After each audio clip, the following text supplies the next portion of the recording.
everyone. I'm Austin Belzer from Austin B Media, and welcome to my interview with Sarah Schoellkopf, one of the producers behind Norita, a moving and deeply personal documentary about Argentine human rights icon Norita Cortiñas, a founding member of the Mothers of Plaza de Mayo.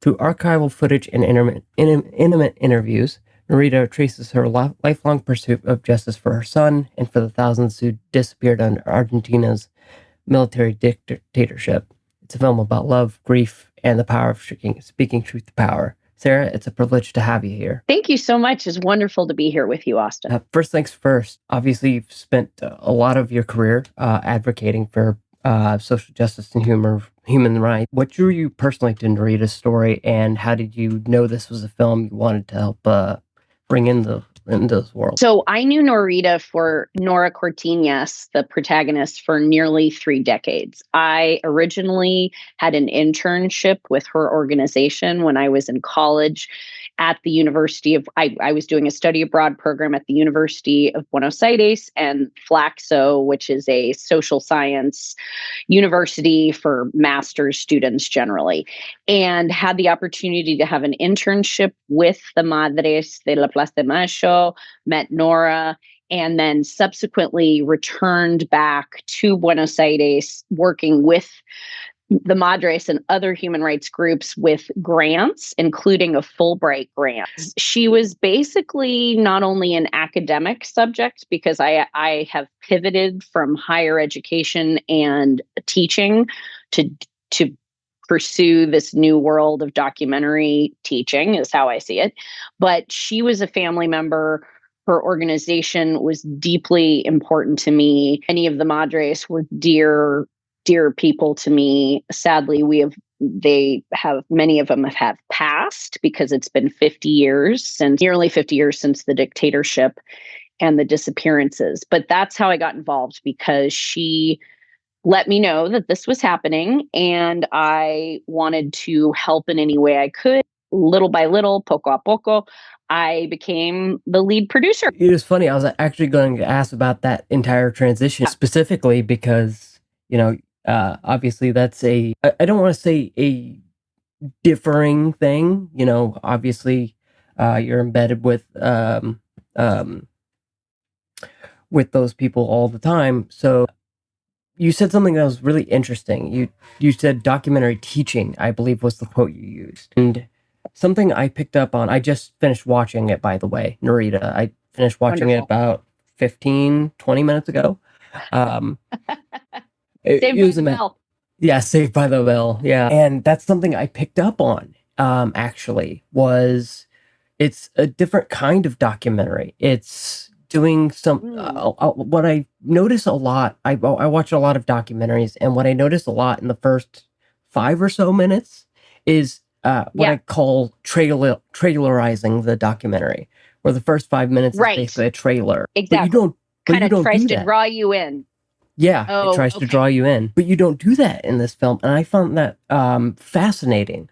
Kind of going not off topic, but onto that topic. I would love to hear about that. Documentary. What phrase did you use? Documentary teaching. So what I have said, Austin, is I love alliterations. We talk about this story being a tragedy to triumph. I went from professor to producer. One can say like teaching to, I don't know what the T would be, but basically the way I have always looked at films, I've used film in my classes for years because I was a Spanish language professor, literature professor, and it's an incredible way. I actually feel like I got better at Portuguese watching Brazilian films when I was taking courses in grad school. So film is a phenomenal way to teach language, but also culture. And what I found, I've been involved now with several documentaries, and post-COVID, we're going to say this, kids' attention span is less. They're more visual. They've been on screen. What I have found is I'll go into classrooms. I've been able to take this movie to many university and high school campuses, and they're more engaged. You can present an hour and a half, an hour documentary, and then get into culture, politics, history. And it's just, I find it, I really do feel like I'm continuing my teaching, even though I'm no longer in the classroom. Yeah. And that actually keys me on another two things I wanted to talk about, because you do two other very different things. I haven't seen a documentary before. Obviously, animation's been used Yes. in a lot of documentaries. I think the most notable of which recently was the Belushi documentary that Showtime put out a few years ago. Oh, I haven't seen that. Okay. Oh, it's good. It's good. And then this is more common, but a lot of the participants are speaking in their own language. Yes. And that's becoming more rare. So I guess a two-parter of that, the question is kind of, you talk about being a Spanish language teacher and, or not a Spanish language teacher, but, learning from more Portuguese from those films you mentioned. And first I want to dig into that about like using the native language of these speakers, because that's kind of becoming not a thing. And then secondly, how did you approach bringing animation into it as well? I know that's a big... No.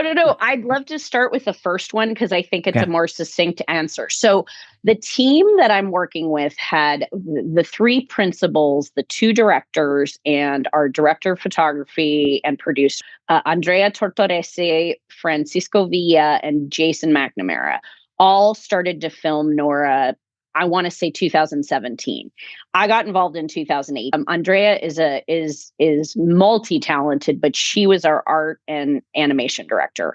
And so with the animation, she initially had some animation. This movie, because of COVID, also paused. So we had a lot of time to like look at things in those months when nothing was happening and have lots of conversations. And when we did an initial screening we did several screenings in Buenos Aires in 2023 in April. I was at those. And then we did a screening in Los Angeles in November of 2023. And everybody said it was kind of to give feedback, to like show Nora and her family the rough cut.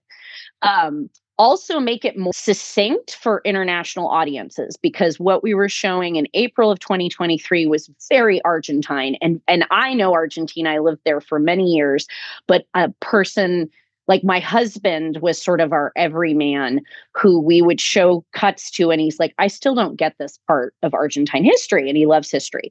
So everybody at those screenings was like, this animation is amazing. You need more of it, because we could capture without doing reenactments or just having a talking head. You could have these beautiful artistic sequences of Nora doing these things. And I've heard these stories, the story of her going to this detention center in her neighborhood, trying to find her son. I know that story, but to see it on screen with animation and have the ravens be, and then of course we have this incredible soundtrack by Gustavo Santaolalla and team. And it's art, and I think many of these talented people who were involved in this movie are true artists. So that's why animation was so important. And then the first part of your question was the native or heritage language. Well, I think it's really important. So Nora Strahilevich, she's one of the people we interview. She does interviews in both English and Spanish. She lived in the States. She actually was a professor at Cal State San Diego for many years. Now retired, but she can speak in both languages. And I think that's important because it's actually, so in the film, I interview her in English and Andrea interviews her in Spanish. And she's talking about the worst of her trauma. Like, she was disappeared, she was tortured, her brother was ultimately disappeared. She heard her brother in the torture chambers. I mean, it's just awful. She does it in Spanish because she can't speak about these traumas in English. She's so articulate, she's fluent, but she said to me, she's like, I couldn't, there's no way I could have talked about that in English. I mean, I could have if you were, making me, but like, because I knew it was a bilingual production. And I think, not to put it out there, but Bad Bunny is about to perform in Spanish in front of millions of people.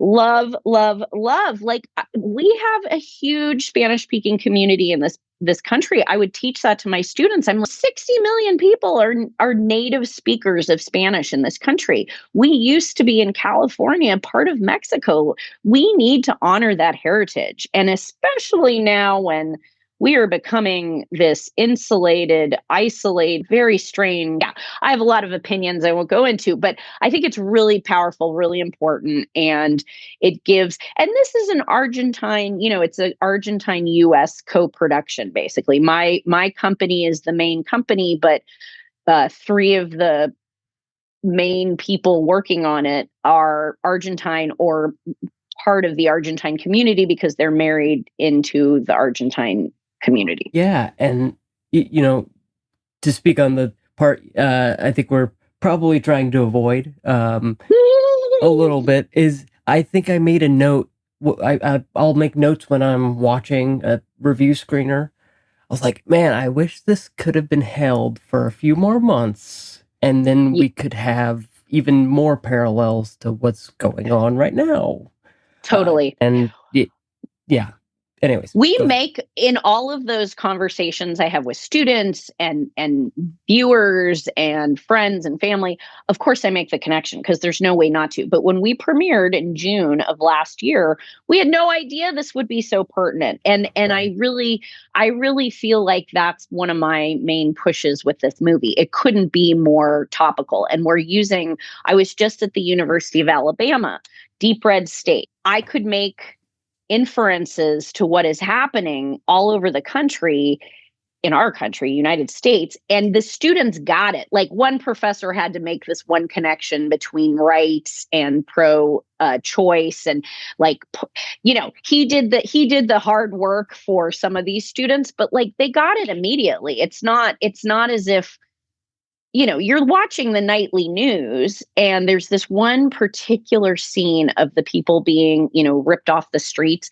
This woman is in high-heeled boots, looks very chic, and she's being dragged. And I'm like, that could be somebody in downtown LA. I mean, it's very visceral. It's very visceral to watch this movie. And what I have also noticed, Austin, is since the beginning of the year, for obvious reasons, I've showed this at festivals and screenings and all these things, and people are sobbing because they are so deeply traumatized by what's happening in our country right now.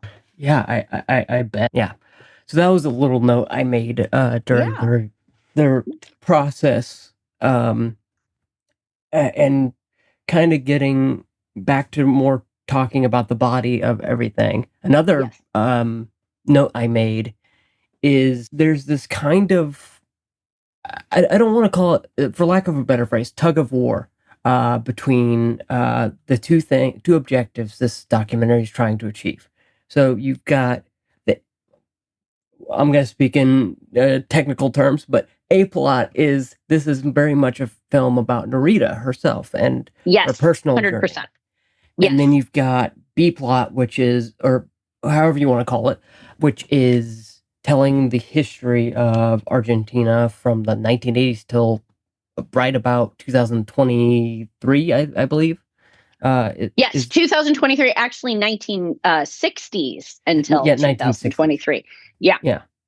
And exactly. I would love to hear how you approach those two things, how you approach those two things when, you're trying to balance that, those two things against one another, because I could see essentially a lot of this being like the film is called Norita, so you could I could see a version of this documentary where you just go, this is all about Norita and everything else is just superfluous, to use a 10-cent word. But yeah, I'd just love to hear about that balancing act. So the thing is about Argentine history, I think Argentina, I've lived there, as I said, multiple years, and I feel like my soul is Argentine. So I will speak as an ally of Argentina. The personal is political in that country. So there is no way, even though Nora herself says she was completely apolitical before this tragedy of her son's disappearance happened to her in 1970. You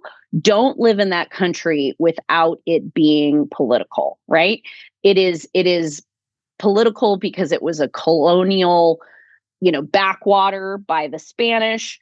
The United States has agendas on it. Like, so internationally, it's been this place where immigrants have come. They have a large Jewish population. They also had the Nazis fleeing after World War II. Politics and history is very central to that country. And if you talk to an average Argentine, they're going to tell you about, like, oh, my family immigrated from this country, or they are indigenous, or like history is part of that country. So automatically, just telling an Argentine story, you can't negate the history. You can't just focus on this woman because her life is historical. Obviously, she's a major figure, but like, even as an average citizen, she's going to have it's a very interesting cultural phenomena. I feel like they are also more vocal, they're more active, like history of protest. Nora Strahilevich alludes to that. Like, there's generations of street marches. I don't know if you knew this, but in 2022, when they won the World Cup, the entire, like, a tenth of the population of the country went to the streets to celebrate. Like, that is the Argentine personality. So regardless, you had to tell that story. And yes, Nora is a window into this tragedy. She herself is a remarkable human being, like an incredible inspiration, role model. But I think, Ana Cariaga, who's kind of the B plot, she is this woman who was disappeared. Her mother was a madre de la Plaza de Mayo, who then was also disappeared. Like, she functions as Nora's adopted child because Gustavo, her child, was disappeared and never returned. So there are multiple stories going on, but I think that's why you have to have this balance with this movie. Yeah, and bringing up Gustavo, not the composer, but Her Gustavo, son. her son, that is kind of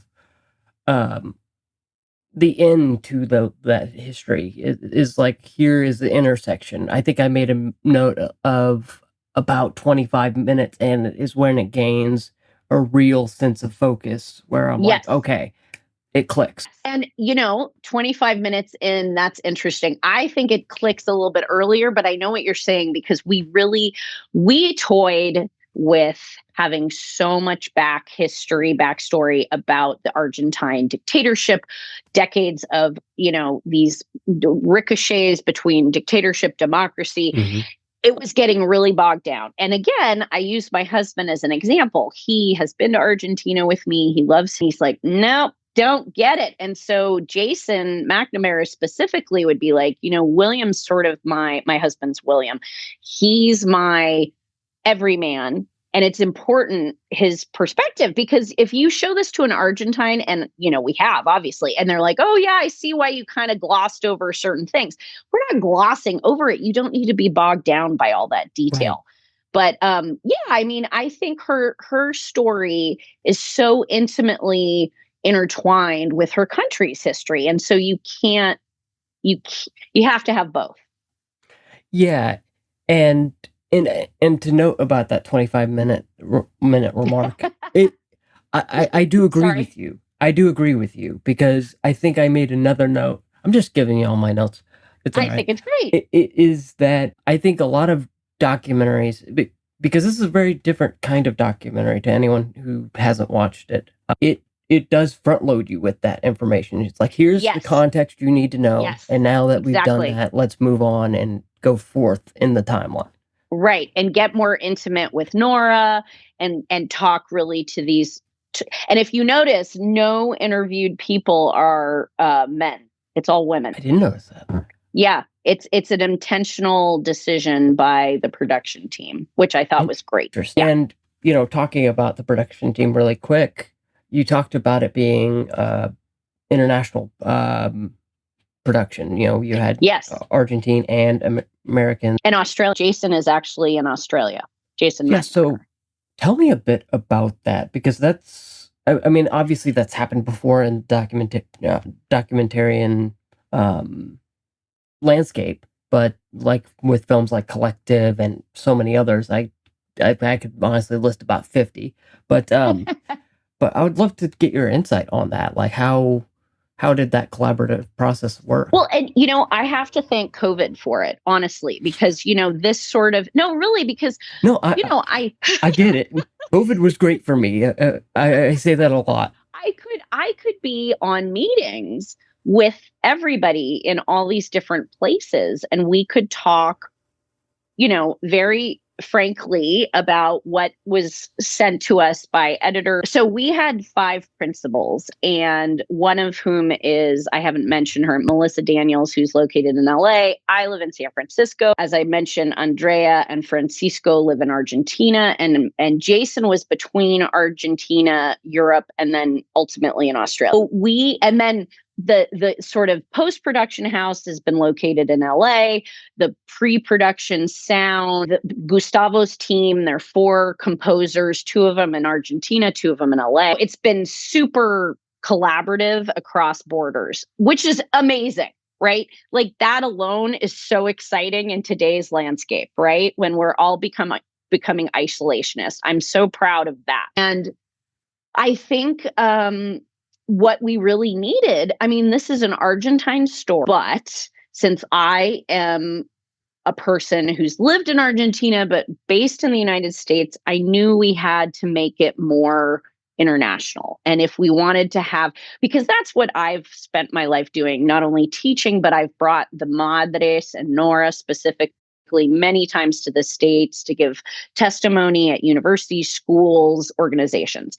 And you need to have working on cannot the same way that an Argentine director like Andrea Tortorese. Jason is married to an Argentine, lived in Argentina for years, so has kind of my same background. And Melissa is Latinx. So like we were very intentional about the team. And most of them had been there forever. It wasn't a difficult, it's not like we're like, oh my God, we need, a woman of color or whatever. It was a autóctono. It was, what is that word in English? It means it was organic. Thank you. It was organic to the project. And Andrea worked with the madre. This is actually, can I tell you the craziest story also? One of my Go favorite ahead. things as an educator was taking students abroad. And I did it multiple times in one of my schools that I taught at. And we went to Argentina. I organized with somebody who does this, an incredible trip to Argentina, Brazil, and Uruguay. And one of the things we did was visit the Madre's office with all of these students. And the person who opened the door for me and my students was Andrea Tortorese, the co-director, because she was working at Las Madres at that point. So I had already met her when we went to go chat with Nora. So I feel like there are all these connections already. I don't think I'm answering your question, but I think it's it's a beautiful anecdote. Yeah, I mean, either way, that answers my question. Okay. But before we go, because I know you've got a busy day of interviewing and probably giving the same answer 50 different times, 50 different ways. Yeah. Conversation has been different. It's actually really wonderful. Okay, good. Obviously, got to ask the typical question. Obviously, we talked about Norita's story being uniquely Argentine. Yeah. What did you hope audiences outside of Argentina take away from her film life and activism? So when I say that, it's also universal, right? Right. It's this very beautiful synergy to me. We honor Argentina, we honor her story, but she could be, let's be honest, Palestine. She could be in Nazi Germany. She could be a family member watching their loved one be dragged away by ICE. Like this could be anywhere right now. Authoritarianism, sadly, is on the rise, as we know. And to me, this movie gives you, I said it to the students at Cal State LA on Monday. I said, this is like actually a manual of activism, right? You need a collective, you need a community. You can't bury the beast alone. You need a lot of people to like fight the fight. And she had that. That's another reason why I think it's really beautiful that we have this international collective that have pushed this movie forward, because that is the Madres. She says that in the movie. She's like, me going back to the Plaza in this circle with my community of madres gave me strength. Like, she didn't do this alone. So you have to build your community. You have to be savvy. You have to protect yourself. You cannot throw your body in front of a tank and expect to change the world. I mean, you can, and wow, you're such a martyr. But if you want like longevity with any fight, this is the oldest human rights organization in Latin America. It will be 49 years next year, 49 years. And they still go to the Plaza every Thursday at 3:30 p.m. You can go to Buenos Aires, rain, shine. Oh, there's never snow. Well, there was snow once. I was with Nora. It snowed in Buenos Aires. It was an amazing moment. Anyways, they're still there. And it may not be all of the Madres because many of them have passed, but it's their children, it's their supporters, it's their grandchildren. This movement has remained active and engaged and fought for other rights for 49 years. That is incredible. That is incredible. Yeah. And they started out as non-political mother who were asking questions about where are our children. So it's an amazing, to me, it also gives, there's a line, actually, I say the word, I'm very proud of that in the interview. I say firefly. This is our firefly in the darkness right now. Like I've probably watched this movie now 100 times in theaters or screenings. And every time I get really excited because I'm like, okay, like we have a template. Nora gives us a template. Yeah. I can't imagine watching one of my interviews 100 times. Thank you for that. But yeah, I'm not really talking. That's why I can watch it. Yeah, exactly. Like if when somebody gave me the advice of like stop doing my podcast solo, and that's been the best thing because I'm like, oh, I'm not talking all the time. Great. Yeah. Community. You're creating community. Yeah, but Sarah, I want to thank you so much for your time and for helping to bring Norita's story to life. Thank you. Where can people watch this? Excellent question, Austin. So we are in Lemley Theater in Santa Monica until today. We did a theater run because we are going for awards. We will be at special screenings. You can go to our website. There's special screenings that we have. We're in film festivals. At this point, we don't have US distribution, so we're working on that. We are working on Latin American distribution. We were in a lot of theaters in Latin America from like basically November, and they're still screening and, events and festivals. So at this point, it's sort of special events.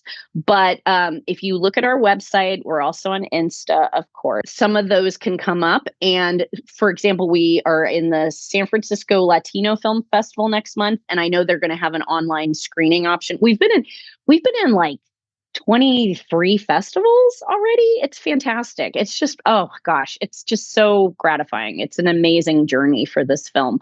So there are online opportunities through these festivals, but please look at our website and you can be updated. It's noritafilm.com. It tells you a lot more backstory. You get to know the protagonist and the other people in the movie. Jane Fonda is one of our executive producers, as well as Gustavo Santaolalla. So they're starting to talk about it. It's very exciting. I'm just so happy that this movie is having a moment, though I'm sad that it's for the reasons maybe why it's having a moment, right? And I'll have info on, how to watch this, the website, everything, in the description of this interview, on the podcast feed, YouTube feed, and thank you. All the places it goes. So everyone watching or listening will have a pretty easy way to, fantastic. I appreciate that so much. Yeah, no problem. But until next time, it was so great talking to you. So great to talk to you too. And thank you so much for this opportunity. And I have to say, this is one of my favorite conversations I've had. Oh, well, thank you. It's I true. appreciate it.